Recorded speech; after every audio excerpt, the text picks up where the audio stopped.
India nuclear பாம்பு செஞ்சு test பண்ணதுனால பாகிஸ்தானும் நியூக்ளியர் பாம்பு செய்ய நினைக்கிறாங்க. அதுக்காக வெளிநாட்டுல இருந்து ஒரு சயின்டிஸ்ட கூப்பிட்டு வந்து இங்க பிளான் பண்றாங்க.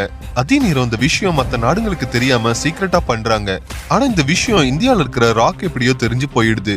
பாகிஸ்தான் மாதிரி நாட்டுக்கிட்ட நியூக்ளியர் பாம்பு இருந்தா அது தங்களோட நாட்டுக்கு தான் ஆபத்துன்னு உணர்ந்த இந்தியா அதை எங்க பண்றாங்கன்னு கண்டுபிடிக்கிறதுக்காக பாகிஸ்தான்ல இருக்கிற ராய் ஏஜென்ட்க்கு இந்த மிஷினை கொடுக்குறாங்க.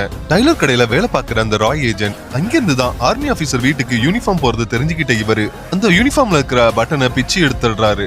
பட்டன் தைக்கிறதுக்காக அந்த ஆர்மி ஆபீசரோட வீட்டுக்கு கூப்பிடுறாங்க. அங்க போன இந்த ராய் ஏஜென்ட் அந்த ஆர்மி ஆபீசர் கிட்ட பேச்சு கொடுத்த இந்த ராய் ஏஜென்ட் அவர் வாயாலேயே பாகிஸ்தான் வெளிநாட்டுல இருந்து ஒரு சயின்டிஸ்ட கூட்டிட்டு வந்து நியூக்ளியர் பாம்பு டிசைன் பண்றத போட்டு வாங்கிடுறாரு. அடுத்தது அந்த நியூக்ளியர் சயின்டிஸ்ட் யாருன்னு கண்டுபிடிக்கிறதுக்காக வெளிநாட்டுல இருந்து வந்தவங்க வெஸ்டர்ன் டாய்லெட் தான் யூஸ் பண்ணுவாங்கன்னு சொல்லிட்டு அந்த ஏரியால இருக்க கடைகளுக்கு போய் வெஸ்டர்ன் டாய்லெட் யார் கடைசியா வாங்கினதுன்னு தேடி பாக்குறப்ப 4 வருஷத்துக்கு முன்னாடி ஒரு வீட்டுல வச்சது இவருக்கு தெரிய வருது.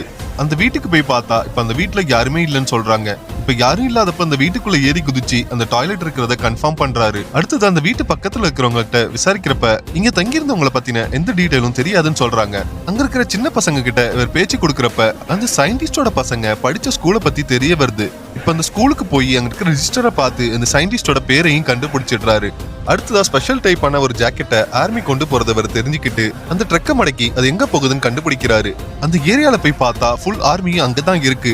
இங்கதான் நியூக்ளியர் பாம்பு தயாரிக்கிறாங்கன்னு இந்தியா கிட்ட சொல்றாரு. ஆனா இந்தியாவோ சாலிடான ப்ரூஃப் வேணும்னு கேக்குறாங்க. இப்ப அந்த ஏரியால ஒரே ஒரு சலூன் கடை தான் இருக்கு. அந்த சலூன் கடைக்கு போய் அங்க இருக்கிற முடியை எடுத்து இவர் இந்தியாவுக்கு அனுப்பி வைக்கிறாரு. இப்ப இந்த முடியை டெஸ்ட் பண்ணப்ப அதுல ரேடியேஷன் இருக்கிறத கண்டுபிடிக்கிறாங்க. அதை வச்சு பாகிஸ்தான் அந்த இடத்துலதான் நியூக்ளியர் பாம்பு டிசைன் பண்றத இவங்க முடிவுக்கு வராங்க.